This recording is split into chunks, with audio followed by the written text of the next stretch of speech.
Так айткосуңуздар болобу? Кемпироват суу сактагыч боюнча анын ордуна тарыхый кагаздарыбызда алмаштыруу сөз барбы? Баягы министрлер советинин токтомунда жазылып Кайсы атат. токтом? Компенсация деп. Компенсация туурабы? Жок, алмаштыруу сөз барбы?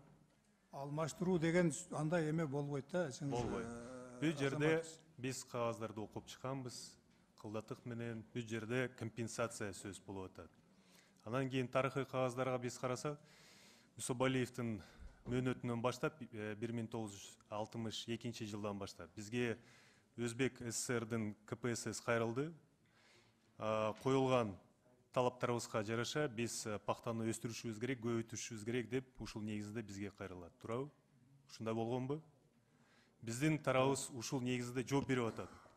Туура, биз экономиканы өркүндөтүшүбүз керек, азыр суу сактагычыбыз биздин жерибизде түзүшүбүз керек деп жооп кайтарып атат. Туурабы? Туура айтып атамбы? Берип атат жерди. Туура. Алмаштыруу сөз жок эле, туурабы? Бул жерде Чыңгыз Азаматович жазып атат да, компенсация деген сөз, ошол бир жер алгандан кийин ордуна ошону берүү деген сөз. Мен мына Жок, мындай сөздөр жок эле. Сиз азыр бурулуп атасыз. Адахан Кимсанбаевич айткандай, ал жанагы Сиз упущенные кагаздарды окуп чыктыңызбы? потери сельхозпроизводства деген алар денежный выражение. Сиз кагаздарды окуп чыктыңызбы? Алмаштыруу сөз жок эле. Компенсация сөз болду. Компенсация бул чашынын ордуна алар бизге эң жимиштүү жерлерибиздин ордуна алар башка жерлерди берип атат.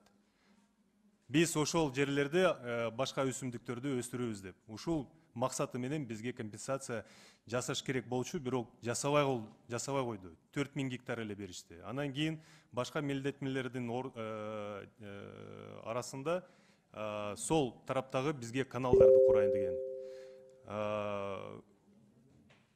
Биздин белгилүү сандын кагаздарында, андан кийин отчетторунда, баяндамаларда так жазып турат. 100 000 гектарга суу менен камсыздоо үчүн алар ушул каналдарды курушат. Азыр 8 000ге чейин биз түштүк.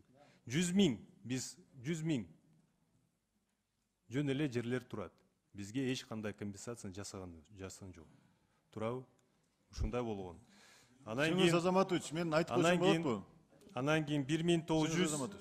Анан кийин Чыңгыз Азаматович, келиңиз. сиз азыр башында айттыңыз го, биз конструктивдүү жакшы сүйлөшүп, бир чечимге келебиз депчи. Мен ошол ойдомун сиз менен, сиздин азыр айтып аткан сөздөрүңүзгө. Бирок мен сизге ушул Кемпироват боюнча материалдарды алып кирип бир 3 сааттан ашык сиз менен сүйлөшүп, анан копияларын бергениме бир 20 күн болуп калды. Анан сиз ошондо да сурагансыз ушул 100 000 гектар жөнүндө. Туура, бул 100 000 гектарды ошол 62-63 жылдары ошол кездеги Усубалиев менен Рашидовдун ортосунда перепискаларда жазылган. Бирок акыркы кабыл алынган документте 8 000 гектарды жаңы освоение кылып тараптан канча жыл? 65-жылы. 65-те, 62-63-те 100 000 гектар деген сөз бар. 20 гектарга чейин. Биринчи 100, кийин 20 000, бирок акыркы чечим алынган чечимде 8 000 менен 15,5 000 гектар болгон. Бирок сиз азыр айтып атасыз, туура компенсация жөнүндө сөз жок. Кантип жок? Мисалы бул жерде компенсация боюнча сөз бар. Земель, подлежащих передаче в порядке компенсации Орской области, Кыргызской ССР, из состава земель Андижанский, Ферганский. Алар бизге 4 000 Мен сизге айтып атам, компенсация сөз болду. Сиз бурмалап атасыз.